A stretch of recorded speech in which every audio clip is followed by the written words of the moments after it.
What's up, guys? Welcome back to another weekly news roundup here on Stando Mania. I, of course, am your host, Stando, and it seems we have a tiny bit of news this week. Just a little. Okay. Honestly, it's probably the biggest news in gaming industry ever, or at least since Nintendo single-handedly saved the video games here in the West after the collapse of Atari. So yeah, safe way to say we had a tiny bit of news. It's just a tiny bit of news, Todd. Just a little, right? That's right. The biggest story this week, guys, of course, is Xbox is seeking to acquire Activision Blizzard to the tune of 68.7 billion US dollars. A lot of heads are turning to say that's the equivalent of Disney acquiring Fox, and those talking heads are not too far off. If you think about the IPs that Xbox are getting, we're talking the most popular multiplayer franchise ever, Call of Duty, the most subscribed to MMO in the last 20 years, of course, World of Warcraft. Xbox now owns Crash Bandicoot and Spyro the Dragon, which what Sony boy saw that coming? Hey, plumber boy, mustache man, your worst nightmare has arrived. I know I didn't. But it doesn't end there. You have Tony Hawk, Diablo, Overwatch, Prototypes, King Quest, Skylanders, Hexen, Guitar Hero. The list just keeps going, guys. This deal isn't guaranteed, though, or final by any stretch of the means, and won't be until the middle of 2023 at the end of Activision Blizzard's fiscal year. And that's assuming that the Federal Trade Commission doesn't step in and say, no, you can't have this purchase. I hear a lot of you saying, oh, wait a minute, Stando. They allowed Disney to buy Fox, Marvel, Lucasfilms. And when it comes to being a publisher, Microsoft will still only be the third largest publisher internationally behind Tencent and Sony. But you also got to think about what Xbox really plans and wants out of this whole acquisition. Let me tell you a secret that shouldn't be all that secret by now. Activision doesn't care about selling hardware units like the Xbox Series X anymore.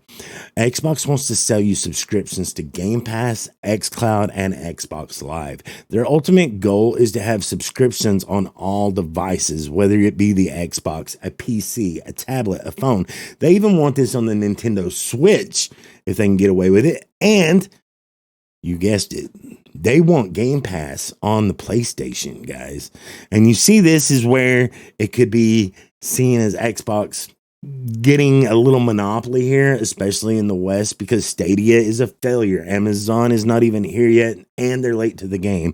Nintendo is off in La La Land doing their own thing, and PlayStation has the defunct PlayStation Now. Assuming the acquisition does go through, though, there are some pros and cons. The pros is that Bobby Kotick will be stepping down as CEO. Activision Blizzard will then have a standard for a workplace environment, what a workplace environment should be that doesn't foster some of their past behaviors over the past few years. The cons are that Xbox becomes too over-enveloping and possibly could stunt growth or innovation in gaming. I'm sure that's not going to happen why Spencer is CEO, but what happens after Phil Spencer is retired? What happens after he's gone? Sony has responded and called out Activision, saying that they expect Microsoft will honor their contractual agreements and that cross-platform communities stay intact, referring to Call of Duty, of course, because believe it or not, Call of Duty is the highest selling game every year, and it even sells more on PlayStation than it does on Xbox. Phil Spencer responded with some carefully worded corporate speak that is kind of vague, but we'll break it down for you.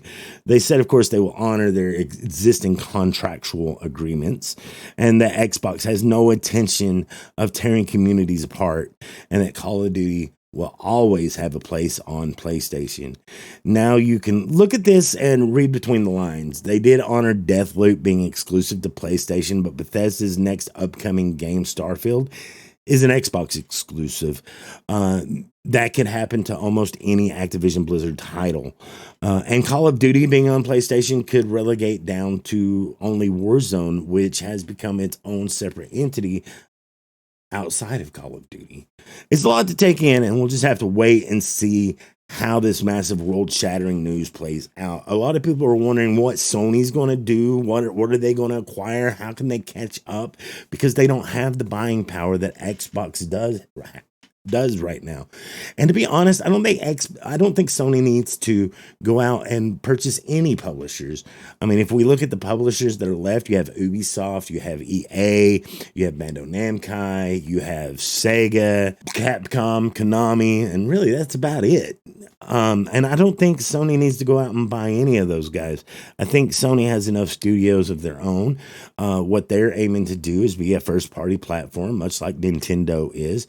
But I think what Sony can do to keep selling their PlayStations is increase productivity and streamline their studios to where they are pumping out more titles than just 2 a year. If you can get it to where Sony is pumping out 3 or 4 titles a year and still have time to develop the same quality around all of their products, I think Sony will be all right in the long run. But that's just my opinion. Let's talk about some rumors, guys. The next Mario Kart could be called Mario Kart 10, Mario Kart Crossroads, according to this leak. The leak, of course, comes from Leaky Pandy, which is known to pretty much hit some past Nintendo leaks or on the mark, right? Of course, he says that it'll be called Mario Kart 10 or Crossroads because they consider Mario Kart home live circuit as the Mario Kart 9 game. So that kind of makes sense. But, we could see, according to this leak, a lot of characters from a lot of different Nintendo franchises and maybe some other franchises as well outside of Nintendo. He says the series will not only just do the Mario Kart regulars, but you'll also have Advance Wars, Animal Crossings, ARMS, Balloon Fight, F-Zero, Kid Icarus, Splatoon, and The Legend of Zelda. Plus, Ubisoft Rabbids, because that's became a staple while being on the Switch. So it sounds interesting if you believe these leaks to be true.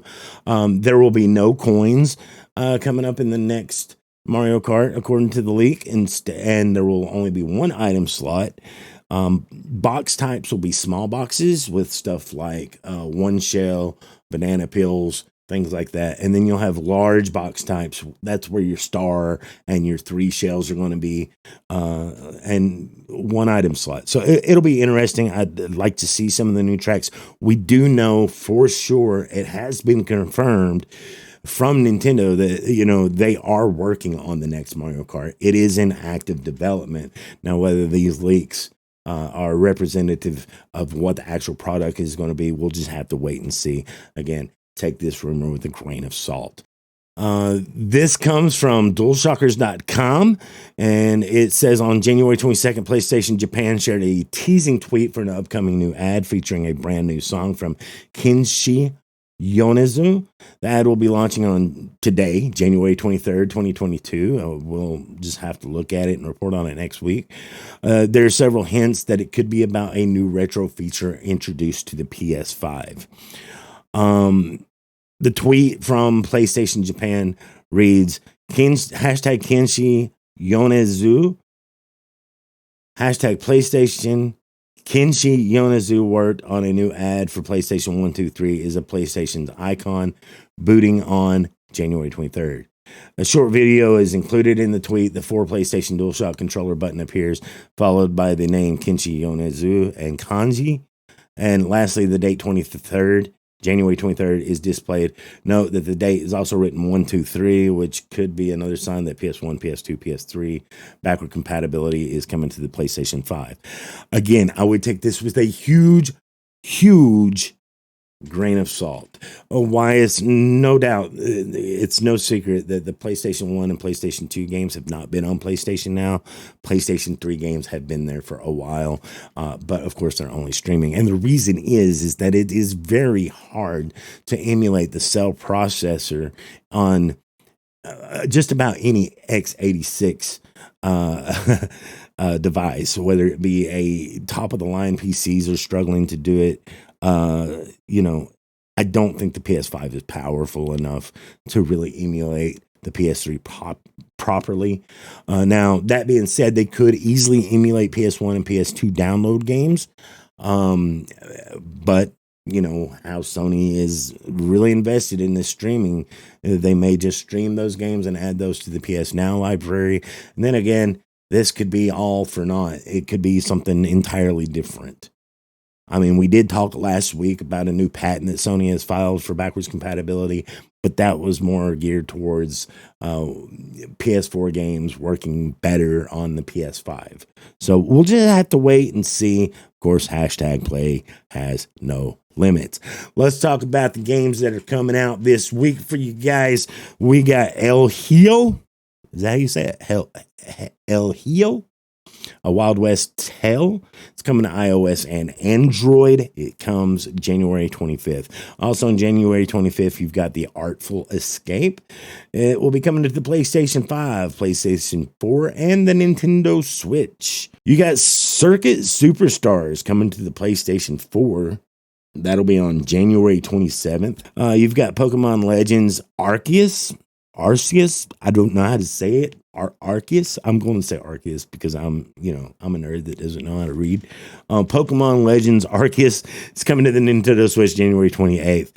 And you've got the Uncharted Legacy of Thieves collection coming to the PlayStation 5 and the PC January 28th, guys. That's the rest of the games coming out for this month. That's all the news I have for you today. We had a long discussion on Xbox. Tell me what you think about this Xbox Activision merger down in the comments below.